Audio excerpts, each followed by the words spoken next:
बिस्मिल्लाहिर्रहमानिर्रहीम। अस्सलाम वालेकुम डियर स्टूडेंट्स। पिछले लेक्चर्स में हमने नाउन के जो टाइप्स है वो डिस्कस किए थे। Abstract noun, proper noun, common noun, ये सारे मैंने वहाँ पर डिस्कस किए थे। फिर कलेक्टिव नाउन, और अब बारी आ रही है कंपाउंड नाउन की। ठीक है, तो कंपाउंड नाउन क्या है, ये किस तरह हम इनको बनाते हैं या किस तरह ये हमारे पास बनते हैं, इसके बारे में आज मैं बताऊंगा अपने लेक्चर में। शॉर्ट सा लेक्चर है, डिटेल से मैं इस शॉर्ट लेक्चर में बहुत सारा डिटेल दूंगा ना कंपाउंड नाउन के बारे में। अच्छा, कंपाउंड जैसे नाम से ही जाहिर हो रहा है और आपको पता चल भी रहा है, आप यानी साइंस के स्टूडेंट्स भी रहे होंगे। तो कंपाउंड से मतलब है यानी मुरक्कब।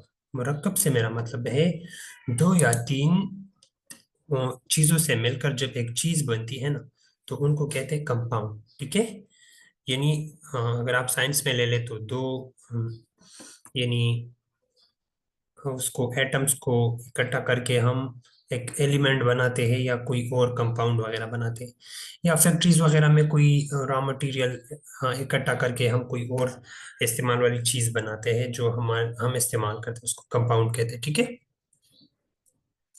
यानी प्रोडक्ट जो हमारे पास बनता है, यानी as a in compound form में आ जाता है।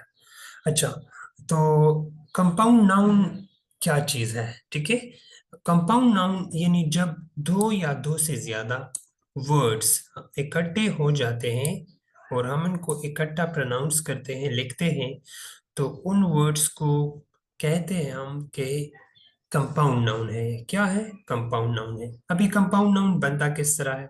ठीक है, अभी तक तो हम नाउन पढ़ते आ रहे हैं, नाउन के टाइप्स वगैरह, उनमें तो एक एक वर्ड था। यहाँ पर तो दो या तीन लफ्ज इकट्ठे हो रहे हैं। तो पहला जो हमारे पास है single word compound. Single word compound से यहाँ मेरा मतलब ये नहीं है कि एक वर्ड होगा, वर्ड दो होंगे, पर आप लिखेंगे उनको इकट्ठा, without any space, without any hyphen, कुछ भी आप बीच में नहीं लगाओगे। यानी दो वर्ड होंगे पर वो एक ही लिखोगे साथ, आप एक साथ। यानी रेन अलग है और कोट अलग है, पर ये आप लिखेंगे इकट्ठा, रेन कोट। ठीक है, बरसाती। जैसे क्लासरूम, आपने लिखा भी होगा कई दफा, और आप ये इकट्ठा लिखते क्लासरूम। ठीक है, टाइप राइटर, जिसपे टाइप करते थे पहले जमाने में, वो हुआ करते थे ऑफिस वगैरह में एडमिनिस्ट्रेशन वर्क के लिए, टाइपिंग के लिए। कबर्ड, कबर्ड मीन अलमारी। ठीक है, दो लफ्ज है।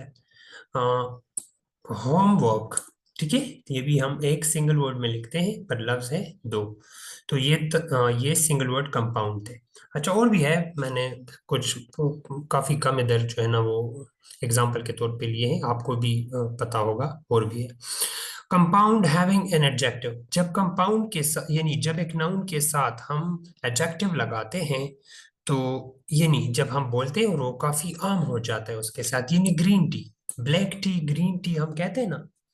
ठीक है, black polish, red polish, brown polish हम कहते हैं इस तरह। ठीक है, ये blue eyes, black eyes, red eyes हम कहते हैं। सही है, कॉमन सेंस, कॉमन सेंस। ठीक है, तो ये जब एडजेक्टिव लगते हैं, ये ग्रीन एडजेक्टिव है, ब्लू एडजेक्टिव है, इस तरह कॉमन एडजेक्टिव है। ठीक है, तो ये एडजेक्टिव इन नाउन्स के साथ लगे, टी नाउन है, आई नाउन है, और सेंस नाउन है। तो उस इसमें हम स्पेस देते हैं, क्योंकि ग्रीन एडजेक्टिव है और टी जो है ना नाउन है, इसमें स्पेस मौजूद होता है, ये यहाँ पर जो है।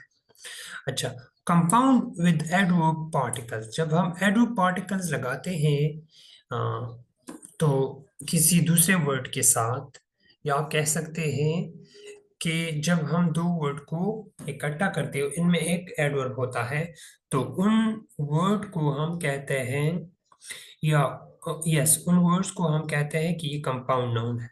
ठीक है, इन कम, कम वर्ब है और इन जो है ना एडवर्ब है, इनकम। ठीक है, तो आमदनी, आमदनी जब हम कहते हैं ना आमदन, यानी पैसे कितने आते हैं। Turn out, turn down, turn down, नीचे की तरफ मोड़ना, टर्न डाउन। ठीक है, तो टर्न जो है ना ये एडवर्ब है और डाउन जो है ना वर्ब है। अच्छा, मैक अप, ठीक है, तो मैक वर्ब है और अप जो है ना एडवर्ब है। टेक जो है ना लेना, और ओवर, टेक ओवर जो है ना यानी चार्ज, टू टेक चार्ज यानी संभालना, ड्यूटी को संभालना, टेक ओवर करना, या किसी और चीज को टेक ओवर करना मीन जो आप लेते हैं अपनी जिम्मेदारी, टेक ओवर इसे कहते हैं। ठीक है, तो ये एक ही साथ लिखते हैं हम, पर इनमें एडवर्ब आते हैं। ठीक है। अच्छा, नाउन विद अनदर नाउन, जब हमारे साथ एक नाउन दूसरे नाउन के साथ कंबाइन होता है तो हम कहते हैं कि ये कंपाउंड नाउन है। यानी बस, बस भी नाउन, ड्राइवर भी noun, bus driver, college student, police station, railway station, ये सारे क्या है, इस तरह ये जो है ना कंपाउंड नाउन बन जाते हैं। नाउन विद जेरेंड, जब नाउन के साथ जेरेंड आता है, जेरेंड किसे कहते हैं, जब वर्ब के साथ हम आईएनजी लगाते हैं तो वो जेरेंड बन जाता है। ठीक है, ये मैं आगे लेक्चर्स दूंगा इन चीजों पे, इन्फिनेटिव पे, जेरेंड पे। अच्छा, तो फ्रूट जो है ना, फ्रूट पैकिंग, फ्रूट नाउन है और पैकिंग जो है ना वो क्या है, जेरेंड है। हॉर्स राइडिंग, ओके, यानी हॉर्स राइडिंग, हॉर्स नाउन है और राइडिंग जो है ना वो क्या है, जेरेंड है। ठीक है। अब जब ये जेरेंट यहाँ पर पहले नाउन था फिर जेरेंट था, अब यहाँ पर पहले जेरेंट होगा फिर नाउन होगा, जेरेंट विद नाउन। ठीक है, तो इसलिए मैंने अलग लिखा हुआ है ताकि आपको समझ आए। ये स्टार्ट में भी आता है एंड में भी। Driving school, washing machine, sewing machine यानी सिलाई वाली मशीन। ठीक है। Noun plus preposition plus noun, noun होगा, बीच में प्रिपोजिशन होगा, फिर नाउन होगा, और इसमें हाइफन्स लगते हैं ये। ठीक है, ये डॉट। अच्छा, फादर नाउन है, इन प्रिपोजिशन है, लॉ नाउन है। फादर इन लॉ यानी कानून में बाप, ससुर। Mother in law, commander in chief, okay, यानी sister in law, brother in law. Okay, तो इस तरह ये सारे रिलेशंस वगैरह इनमें आ जाते हैं, और इनमें तीन तीन वर्ड्स हैं। सही है, तो ये था कंपाउंड नाउन। होपफुली आपको समझ आ गई हो इसकी, होगी इस लेक्चर की। और नेक्स्ट लेक्चर हमारा होगा जेरेंड पे। जेरेंड में मैं आपको समझाऊंगा कि यानी मस्कुलिन जेंडर किसे कहते हैं, फेमिनिन जेंडर क्या है, कॉमन जेंडर क्या है, न्यूट्रल जेंडर क्या है। अब मस्कुलिन तो पर्सन में भी आसान है, एनिमल में भी आसान है। ठीक है, इस तरह फेमिनिन भी। पर ये जो नॉन लिविंग चीजें हैं इनमें हम नाउन मस्कुलिन फेमिनिन को किस तरह वो डिफाइन करते हैं, और किस बेस पे उनके लिए पोइट्री वगैरह में या इस तरह कोई और चीजों में वो लगाते हैं हम।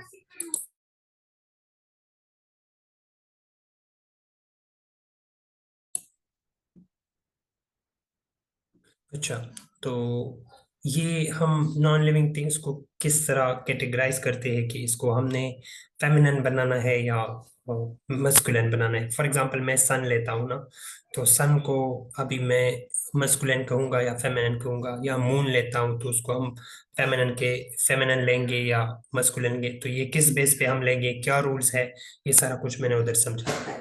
अच्छा, तो ये थे टाइप्स कुछ इंपॉर्टेंट नाउन के, और ये था हमारा आज का लेक्चर। अपना ख्याल रखें, वस्सलाम।